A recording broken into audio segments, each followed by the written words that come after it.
ಅತ್ಯಂತ ಮನಪೂರ್ವಕವಾಗಿ ಗೋವಿಂದೇಗೌಡ ಮಾತನಾಡಿದ್ದಾನೆ. ನೀವೆಲ್ಲರ ಪರವಾಗಿ ಗೋವಿಂದೇಗೌಡನಿಗೆ ವಂದನೆಗಳು. ವಿದ್ಯಾರ್ಥಿಗೆ ಅನಿಸಿಕೆಯ ಕೊನೆಯ ಭಾಗ, ಸಮಯ ಹೋಗ್ತಾ ಇದೆ. ಈಗ ಗುರುವಂದನೆ ಕಾರ್ಯಕ್ರಮವನ್ನು ಹಮ್ಮಿಕೊಳ್ಬೇಕಾಗಿದೆ. ಕೊನೆಯ ಹಂತದಲ್ಲಿ ಸ್ನೇಹಿತನಾಗಿರ್ತಕ್ಕಂಥ ಚಂದನ್ ಶ್ರೀಯುತ ಕಂಠಿ ಅವರು ಒಂದೆರಡು ಮಾತಾಡ್ಬೇಕಂತ ಕೇಳ್ಕೊಳ್ತೀನಿ. ವೇದಿಕೆ ಮೇಲೆ ಇರುವಂಥ ಗುರುಗಳಿಗೆ ನನ್ನ ನಮಸ್ಕಾರಗಳು. ಮತ್ತು ನಮ್ಮ ಹಳೆ ವಿದ್ಯಾರ್ಥಿಗಳು ಮತ್ತು ವಿದ್ಯಾರ್ಥಿಗಳು ಎಲ್ಲರಿಗೂ ನನ್ನ ನಮಸ್ಕಾರಗಳು. ನನ್ನ ಅನಿಸಿಕೆ ಏನಿಲ್ಲ, ಸಿಂಪಲಾಗಿ ಹೇಳ್ತಾ ಇದ್ದೀನಿ. ನನಗೆ ಧೈರ್ಯ ತುಂಬ್ತಿದ್ದವರು ಪೂಜಾರ್ ಸರ್. ಅವರು ಎಲ್ಲೇ ಬಂದರೂ ನನ್ನೇ ಫಸ್ಟ್ ಕಾಂಟ್ಯಾಕ್ಟ್ ಮಾಡೋದು ಬೇರೆಯಲ್ಲಿ. ಅವ್ರ ಸ್ಫೂರ್ತಿಯಿಂದನೇ ನಾನು ಎಷ್ಟು ಬೆಳೆದಿದ್ದೀನಿ. ನನ್ನದೇ ಆದಂಥ ಒಂದು ಕಾಂಪ್ಲೆಕ್ಸ್ ಮಾಡಿದ್ದೀನಿ. ನಾನು ಇಷ್ಟು ಮಟ್ಟಿಗೆ ಬೆಳೆದಿರಬೇಕು ಅಂದರೆ ಅವರೇ ನನಗೆ ಸ್ಫೂರ್ತಿ ತುಂಬಿರೋದು.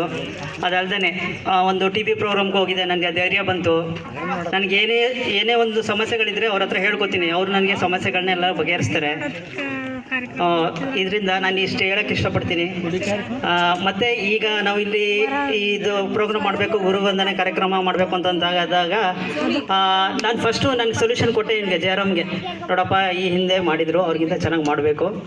ಈ ಕಾರ್ಯಕ್ರಮಗಳು ನಮ್ಮ ಊರಲ್ಲೇ ಮಾಡಬೇಕು, ಎಲ್ಲರಿಗೂ ಒಂದ್ಸರಿ ಕೇಳಪ್ಪ ಅಂತೆಲ್ಲ ಹೇಳಿದೆ.